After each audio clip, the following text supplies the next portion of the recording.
Welcome back. So, we're talking about the justice system, as we teased before that break, inside Nigeria's broken justice system.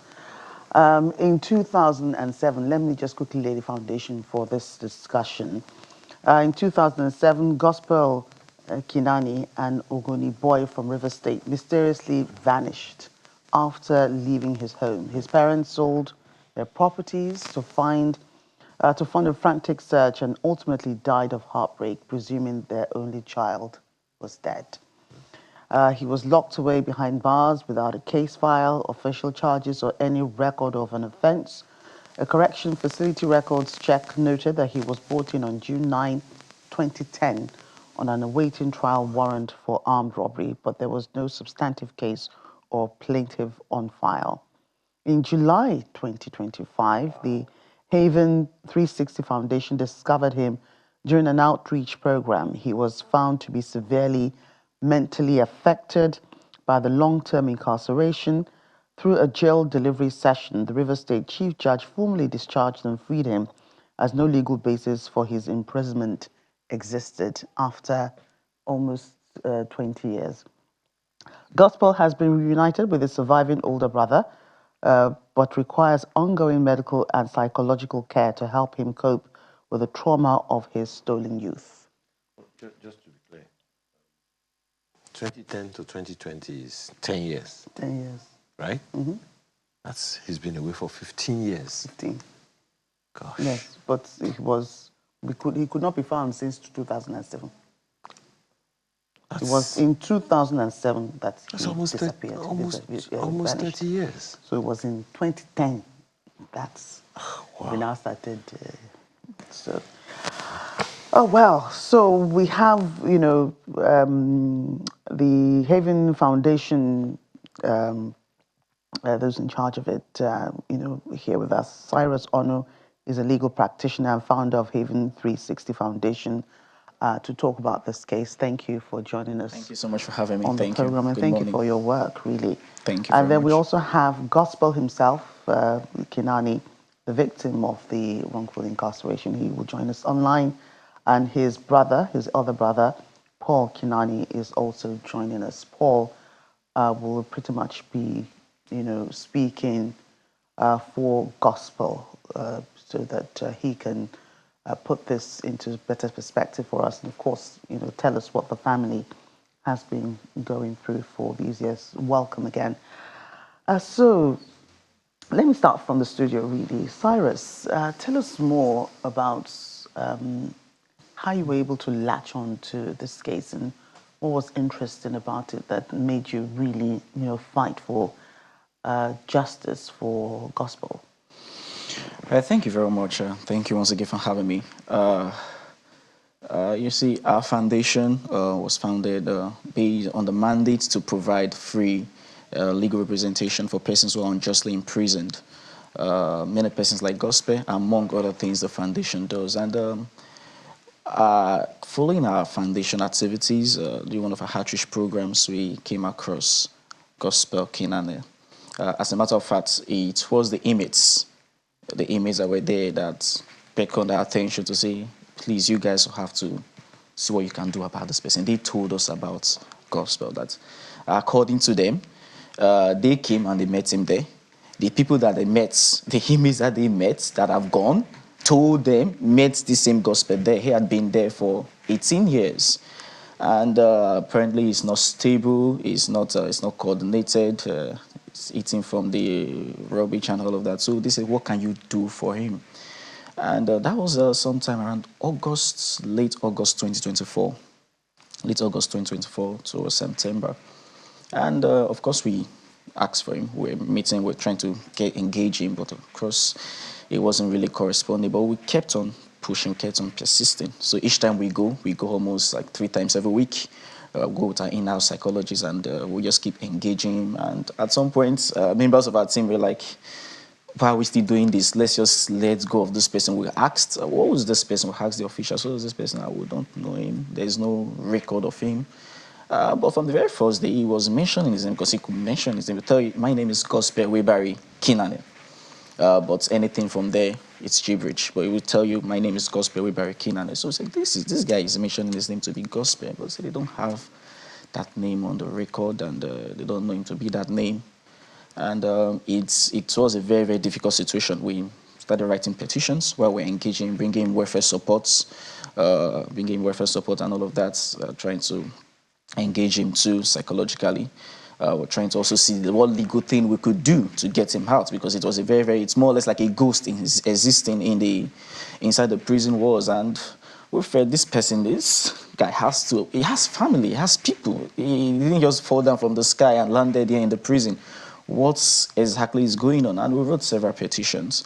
And fortunately, my Lord, the Honorable Chief Judge of Rivers State, my Lord was very, very gracious. And he said, we just have to do something about this case. We just have to see what we can do to get him out. And we kept on persisting. But on a very particular day, while we engage, because each time we come, it gets better. Each time we come, it gets better, with the consistent engagement. And one day, he just mentioned the inmates, of course, were always around, we'll discuss, and started talking. Mentioned his name, mentioned the name of who's your people, do you know anybody? Mentioned John Kinanee. We later discovered that was his late father. Of course, it was not where the father was late. John Kinanee. Where are you from? He was just talking, mentioning all sorts of communities, but we should not later discover to be in Ogoni, in Rivers State. So our foundation launched an investigation, because my Lord, and nobody's going to release him until there's some form of document. There have to be some form of documentation. So the question there was, if we release him, who do we release him to? Right, but even at that, if he was not going to be released, or he was going to be released on document, what documentation? If he's there, there's no record in the correctional facility that he existed. So, I mean... So that is the thing, that is the documentation we'll have to, maybe we need to get affidavits, probably get family members that will attest that, I know this person and all of that, because the fundamental question or the worry then was, if we release this person, who do we release him to? Let's hear from the family. Yeah. Paul, Mr. Paul Kinani, thank you for joining us this morning. I don't know if you can give us, or maybe even if it's gospel, what exactly happened, when, and how did this start?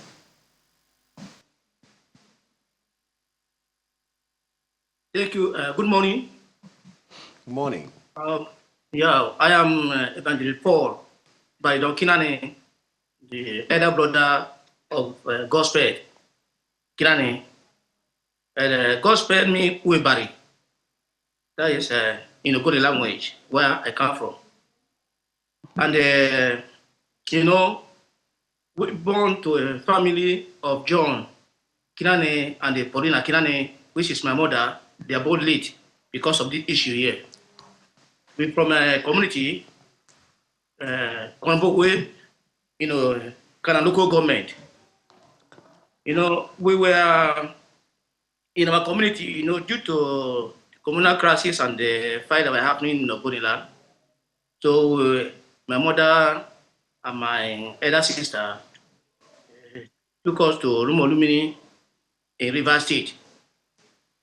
So we were there in Rumolumini in Rivers State, live in a small house, a bacha, and living with my mother. We were all there together. We had to get a different place from them, but it's the same community.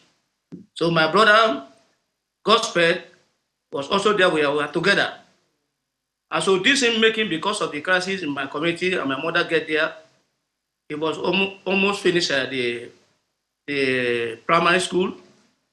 And then, because for the long time, we have to decide again. My mother decided we have to put him back in the Rumonumini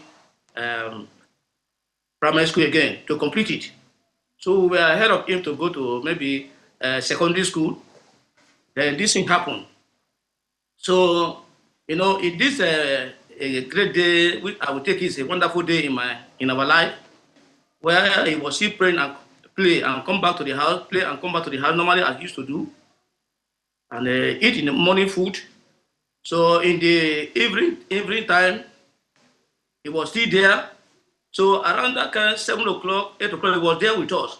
He was there because there's in that very compound in Rumolumini there, there's a stores along the road. So you always sit there, also have play too with friends around there. So when it was night food, where my mother prepared after when he come back from the job, she go. We couldn't see anybody. He did not come at 9 o'clock, 10 o'clock. We don't see him. We don't see Gospel. And so till morning, we started to look for him. From one place to other, asked some boys that are his friend. And they don't see him. They say they don't know his whereabouts. What's happened? We don't know anything. We started to move around the community. We moved around the old places and searching for him. We get to the nearby neighboring community. We don't even get him. We don't know anything about him. You know, Mr. Kinani, I apologize. I can only imagine how distraught, the family must have been. I will come back to how you eventually learned, if you eventually learned about his incarceration and all of that. We'll come back to that in a moment. It was your own foundation activities, your own initiative that you are all about. Now, first of all, speak, because I think there is something that we need to see his face better, so we needed to take him off for a bit. How, from available data to you, or whether your own research, how many of such situations can you hazard a guess that exists in the country? It's very, very sad. As it stands now, statistics has it that over 76,000 persons are currently in prison in Nigeria correctional centers. There are over 200 correctional centers we have in the country, about 240 something. Now, out of that number, 56,000 plus are awaiting trial. So that's more than 65%, close to 70% of the total number of persons in prison in Nigeria. Over 56,000. And out of those 56,000 of them, many of them, of course, are awaiting trial. Many of them have not been to court. Many of them have been there for years. Many of them 10 years, you see, 10, 15 years. As a foundation, currently, we are working on over 700 persons in this same situation.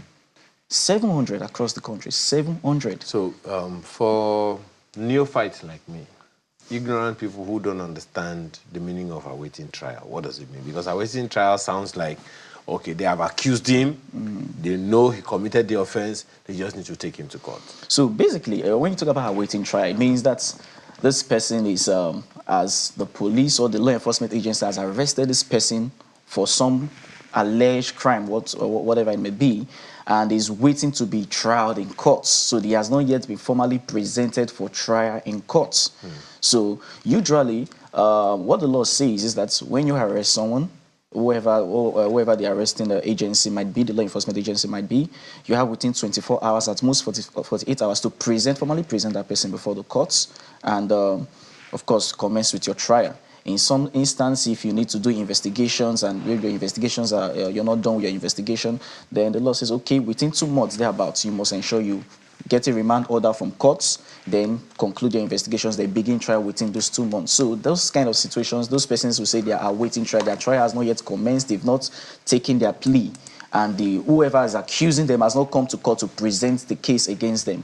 So this is the situation, and unfortunately, many of these persons, when you hear their stories, hear that, oh, where we stay was raided, mass arrest, and that's how we're taking and all of that. I'm still a bit, well, maybe it's because of it's as a result of this whole broken thing that you're talking about, because awaiting trial sounds like all investigations have been concluded. That's the way it sounds to me. And they're just waiting. And they're just waiting to be taken to court to validate whether or not they were guilty. Ordinarily, that's how it ought to be. The law has been settled in this aspect. That's ordinarily, the courts have said that it's just a very sad notion or a sad perception we're working with here, our law enforcement work with here. You arrest and investigate. That ought not to be. You investigate, arrest, and prosecute. Okay, we'll come there. Let's go back to Mr. Kinanee. Yeah, so at what point did you now find out what happened? Did it take long before you found out? You've searched and ransacked all of the communities around, you couldn't find him, and then at some point, he was discovered. How did you discover him? How did you know he was in police custody? Okay.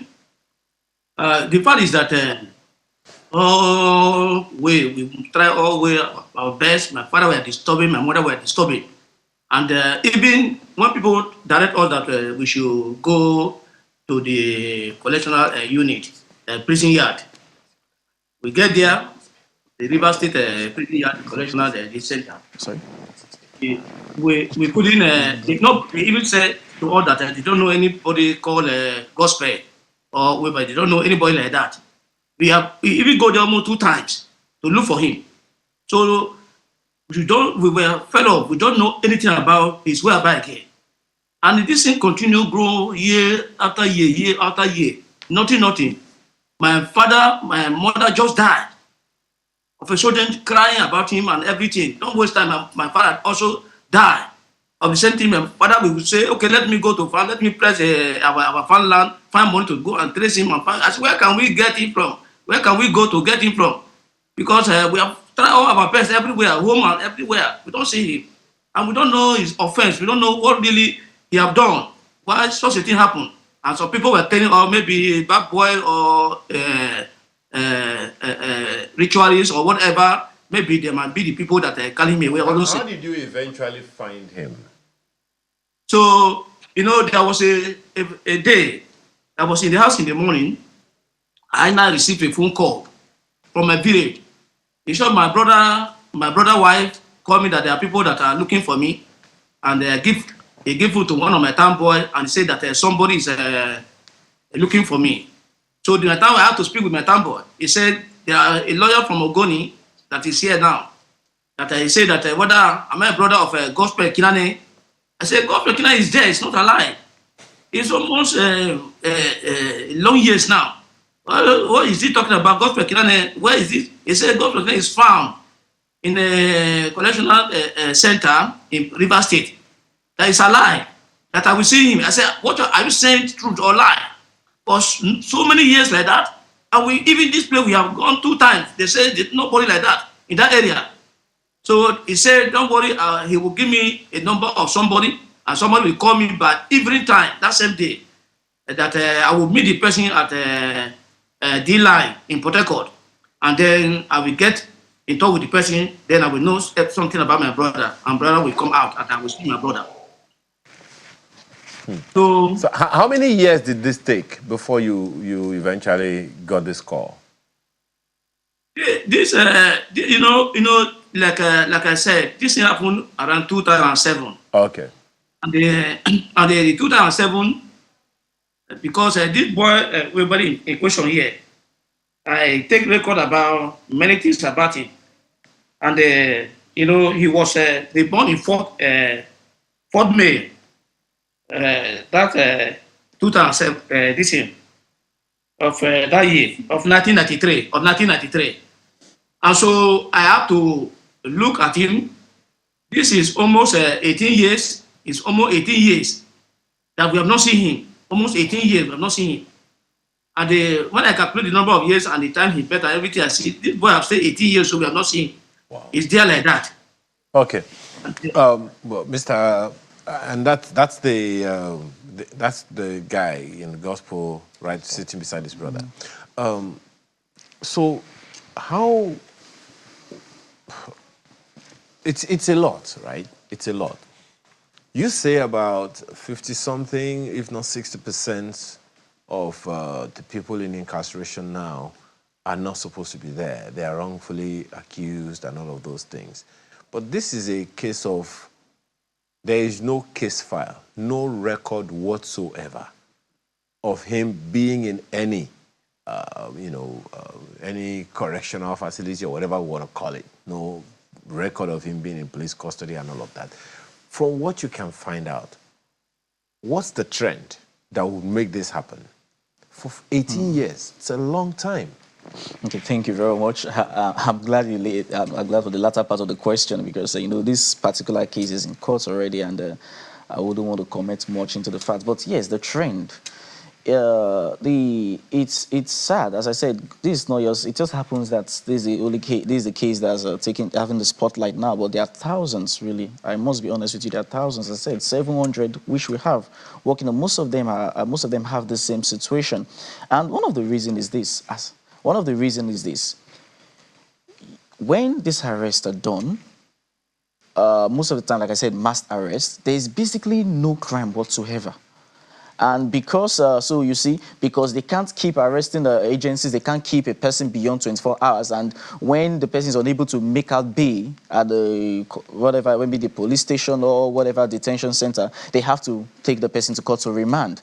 And so when they get to court, what they say, court, oh, we are still doing investigation, just remand this person, keep this person there, but we'll come back we'll come back to prosecute. And the court remands, and the person is just there, and everybody goes home. So there's basically this is just the trend. It's a very, very sad thing. And as we always say, we have a whole lot to do as a country. And it's not just the arresting agencies, but also the courts. And it's a whole lot. And I think every one of us have a role to play, because when you bring somebody before the courts and you do not have, the law says, you look at least if is there a prima facie evidence, what have you laid down before we remand? If you don't have anything, ordinarily such a case should be thrown at right there and there. But you see the prosecution and everybody will say, oh, we have something, just hold this person down, we'll come back in 1 week time to prosecute, and before you know, 1 week becomes 2 weeks, and before you know, 2 weeks becomes 3 weeks, for 1 month, and everybody forgets about that matter, and that person is there for 3, 4, 5, 6, 7 years. And by the time you will start investigating, and you find out there is no file, this person has not been formally brought before the court, and it's just so sad. So sad. Okay, so the question then is, I mean, the arresting authorities are the police, right? And other law enforcement, it's not just the police that do arrest. Okay. Do you have any idea how he got into that place? Which agency took him is what I'm asking. You mean in this particular gospel case? From the available facts, no. There is no record as to who arrested. There was no record. I know at some time, some persons were doing Clearly, investigation. he didn't walk into the correctional facility himself. That is the question. This is the fact in issue that is before the court. And let them come and explain. Because from the available facts, from the investigations they did, I believe at some point, persons doing investigation even went to the commissioner of police and they asked, and they said, we don't know, we didn't arrest this person. So, who arrested Gospel? How did he get into the correctional center? Those are the facts that are in issue. But I'm still confused. You know, I'm confused, and you asked me why I'm confused. If you go to a correctional center, you ask for someone, they can see the person. This particular fellow has been in the correctional center for quite a while, and there's no record. Why can't they just let him go? Before he started, being incoherent, before he started having some kind of, mental issues such that he couldn't speak properly. If you don't have a record, which means the person should not be there. So why not let him go? You know, people who are waiting trial, they have records there. Yes. That this person was arrested for this purpose. They're waiting for the trial to commence. You go there and they document. The lawyers come. They see their clients up, once in a while, maybe once a week. There are records, but if you don't, which means that he was probably just an accidental arrest, or maybe sometimes maybe some people do something and they just arrest a crowd, and then he was just gathered and taken into. Even as at that, there ought to be some paper trail. There ought to be some paper trail, even as at that. So that is the sad thing. How long has he been out for? He's been out for about 9 months now. 9 months. Since July 2025. Then that's about 9 months thereabouts. Do we have them back? Yes, we do. Right. So, Paul, we'd like to hear from your brother. I mean, you could just prompt him to tell us. He's been out for almost a year now. I mean, what does he have to say? His experience in the last 9 months or so, being regaining freedom, and possibly his experience, what he went through when he was incarcerated wrongfully. Okay, you can hear from him, but the health is not stable. He can talk to you in a reasonable manner, and sometimes not, but you hear from him. So you can talk to him now. Yeah, well, just even if it's just a little bit, let's just hear something. Yes. Go ahead, Gospel. What happened on the day you were taken? Okay, You mean they arrest me? They arrest me. Say now police arrest you or who? The police arrest me now. They put me into the car. When they carry you go? They carry me go station. Which station? You know the station where they carry me go now. We're here in an office. So since we first sleep, nobody will not stop us. So we allow the lady and Louis to come at our side. This morning. Comes cheap rich. Where you did that time when they pick you? We there along the road. How many of them pick? Only me. How many of them did there?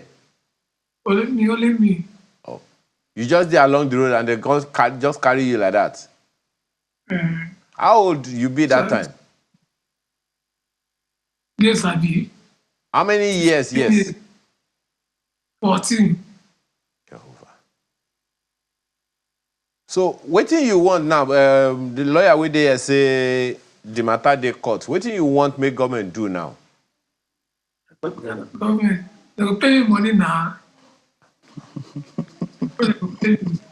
You know how long you were in this place before these heaven people came? How many years it be?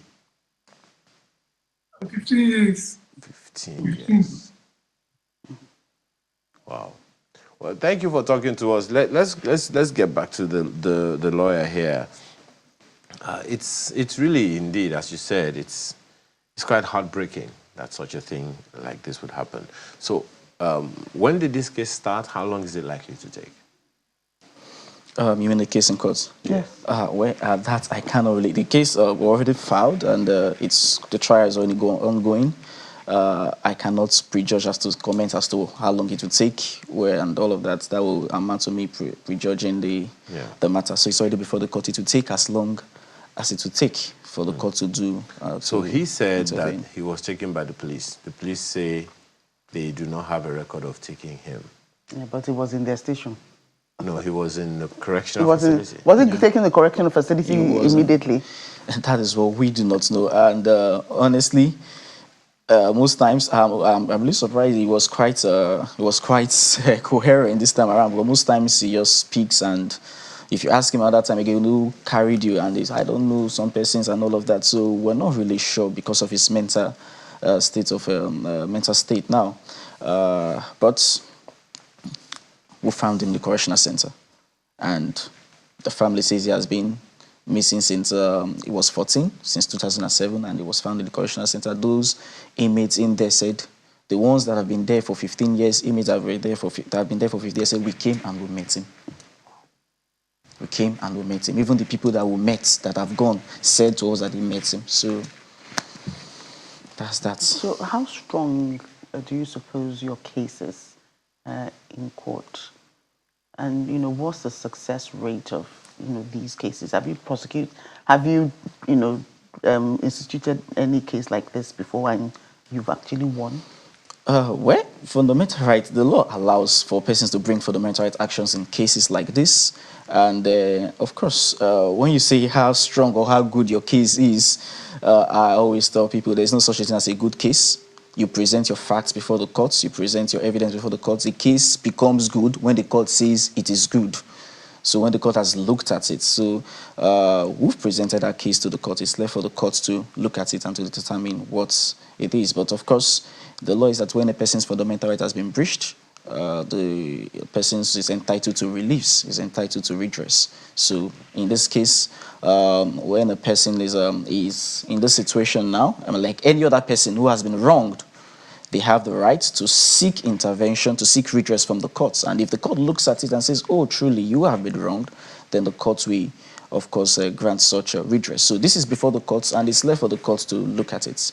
We can't prejudge the courts. Everybody will bring in their facts, everybody will bring in their case, and it's left for the court to look at it to say, oh, truly, you've been wrong, you have a good case. So there's no such a thing as, I have a good case, I'm going to court. Okay. You said that this is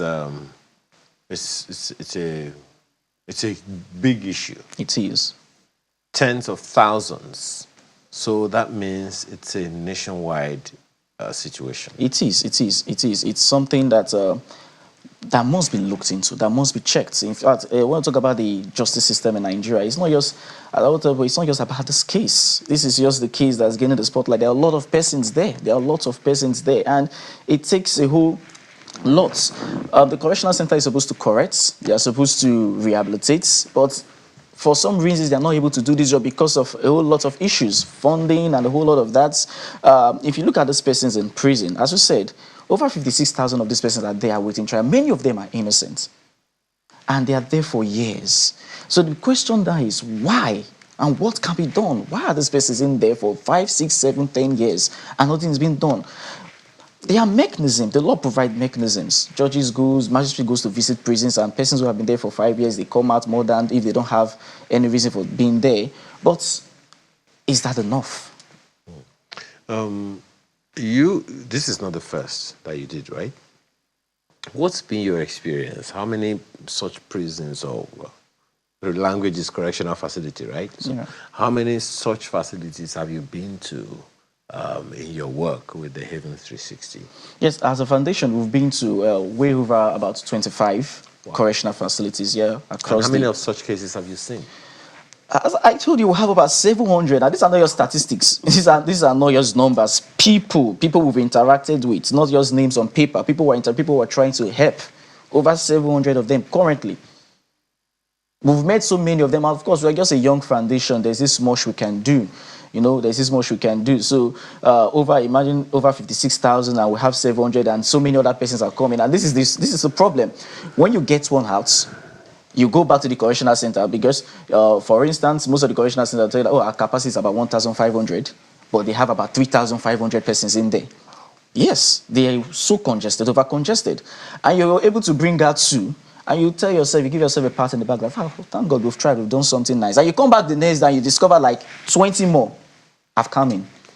So it's really, really sad. It's really, really sad. Over 700 persons we're currently working on now. Persons who have been there for more than 10 years, 15 years, 12 years. So you see some of them, no record. Some of them, they're in court. Some of them, there's no case file. They can't trace the case file. For some of them, a few others, they're in court, but nothing is really going on. No witness is coming, no complainant, nothing. And it's very, very, very sad. Okay. And when you look at the state of these persons in there, that's another thing I really want to draw the attention of government to. These persons are in the correctional center, and we have to understand that an innocent person in there for 5 years, especially in cases like this for gospel who does not have family support, these people, they literally take care of themselves in prison. Because the welfare package allowed for them, provided for them, is not even enough to sustain them. It's not even enough to take care of them. Imagine 750 naira that has been assigned, appropriated for feeding an inmate for a day. I understand 750 naira. I understand they later increased it to about 1,100 and something, but of course, by the time you calculate all the one the caterer will take and everything, they haven't left with even less than 750 naira a day. So many of these persons in there, they have to do a whole lot to survive, and many of them are being abused. It has to be. Government has to. We can't turn our backs and just turn a blind eye to this. Many of those people, the family had instructed me not to say a lot of things that happened with this particular case, but so many other cases, many of these young boys are being abused. They do a whole lot of things just to eat.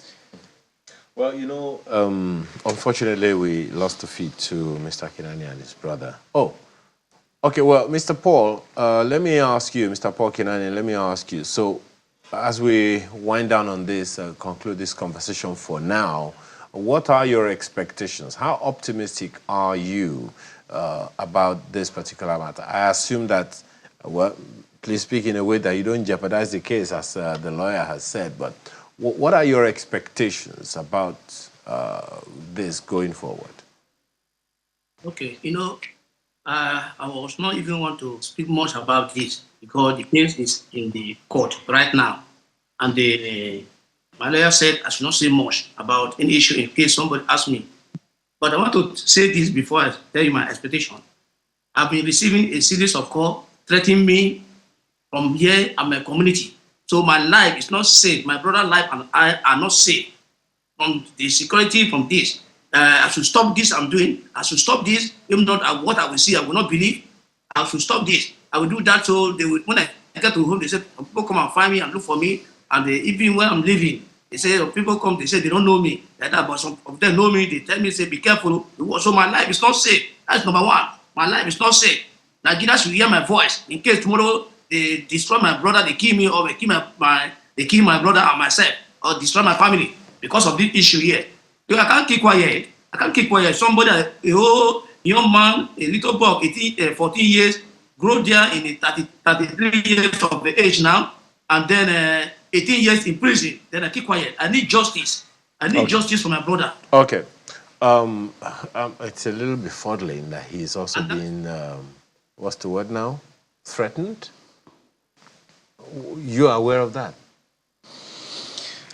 Okay, you don't want to talk about that one. Thank you so much for your time this morning. Cyrus Ono is the founder of Haven 360 Foundation. We've also been speaking with Gospel Kinani, who is a victim of wrongful incarceration for 18 years, and his brother, Paul Kinani, also joined us. Thank you for having us on this conversation with you.